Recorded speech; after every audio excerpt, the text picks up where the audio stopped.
Imagine there is a great treasure waiting for you. The treasure is the feeling of accomplishment, of peace, of a task finally completed. But in front of that treasure, there is a monster. The monster is not the task itself. The monster is the uncomfortable feeling that the task brings up. It might be the monster of self-doubt, of boredom, of feeling overwhelmed, of the fear of failure. And so you stand there, wanting the treasure, but terrified of the monster. And your brain, in its deep and ancient wisdom, makes a simple calculation. It says, that monster looks scary. But you know what isn't scary?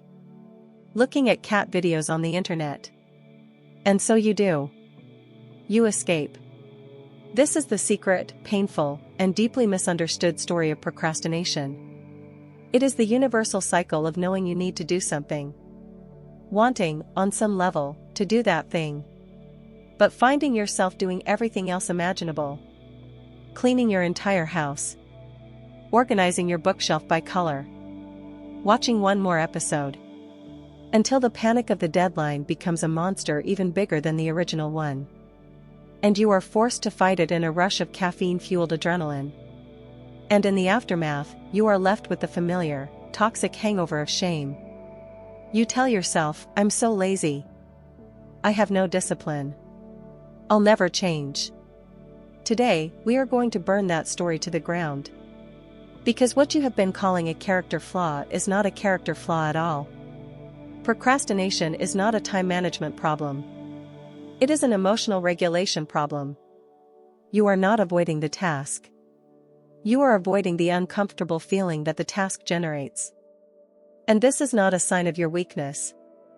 It is a sign of a human brain, doing exactly what it is wired to do, avoid pain and seek immediate relief. Let's be very clear.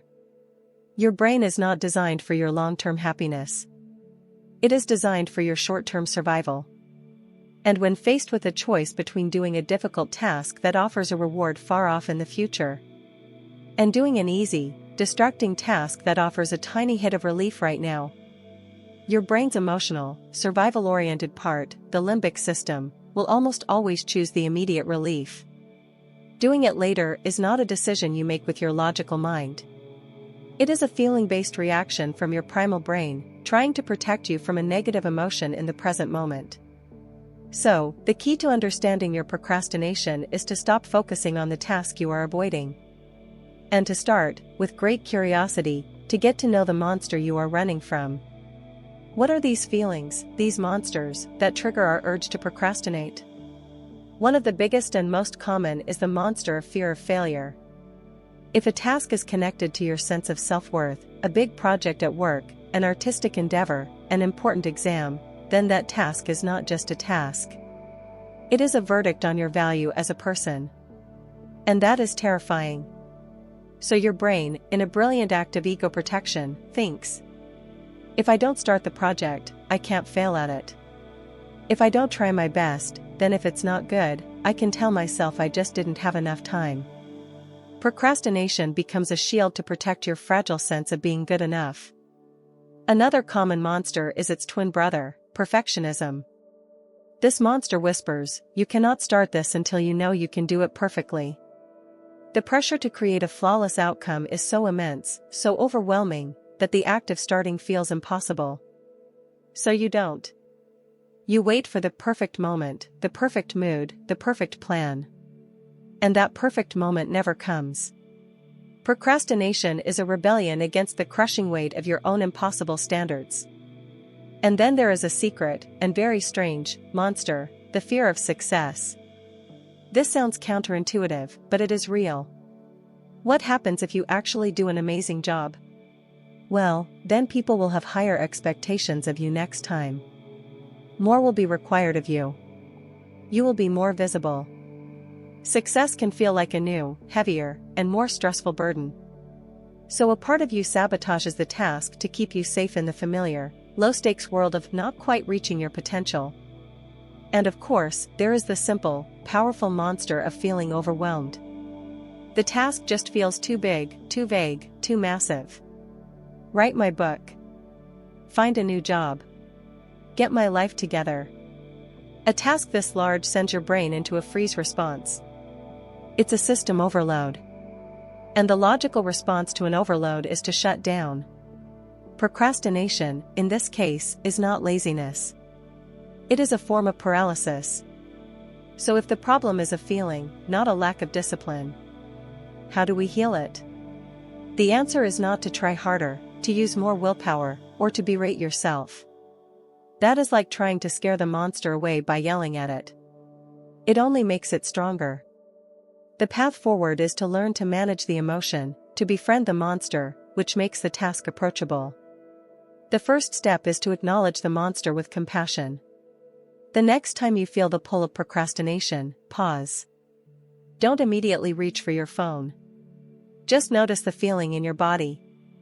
Is it a knot of anxiety in your stomach? A heavy feeling of dread in your chest? And give it a name. This is fear of failure. I see you. This is me feeling overwhelmed. This simple act of naming the feeling creates a space between you and the monster.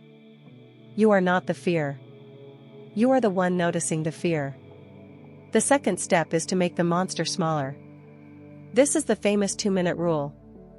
You don't have to fight the whole monster. Just commit to fighting it for 2 minutes. You don't have to write your book. You just have to open the document and write 1 sentence for 2 minutes. You don't have to clean the whole house. You just have to put 1 dish in the dishwasher. Anyone can endure an uncomfortable feeling for 2 minutes.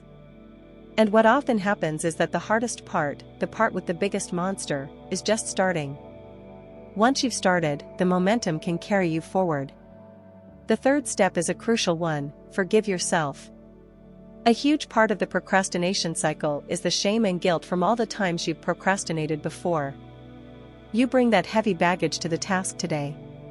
Practice a radical act of self-forgiveness. I forgive myself for not being productive yesterday. Today is a new day. This lightens the emotional load and makes it easier to face the monster in front of you. And finally, you must learn to separate your worth from your work. You must actively remind yourself of this truth, over and over. My ability to complete this task is not a measure of my value as a human being. It is okay to do this imperfectly. This is how you disarm the monster of perfectionism and the fear of failure. You take away their power by taking away the stakes. You are not your productivity. You are not your success. You are worthy, right now, even if you never get anything done. And the paradox is, when you truly start to believe that, that is the moment you are finally free to get everything done. You are not lazy. You are not undisciplined. You are a human, with a human brain, that is wired to protect you from pain. The journey is to stop seeing this part of you as a flaw, and to start seeing it as a scared protector that needs your compassion, not your criticism. If this video was helpful for you, please show your support by clicking the like button. To continue this journey of healing, subscribe to the channel and turn on the notifications. And if you know someone who is always hard on themselves for procrastinating, please share this video. It might be the moment of self-compassion they need to finally break the cycle. Thank you for watching. You can start, just for 2 minutes.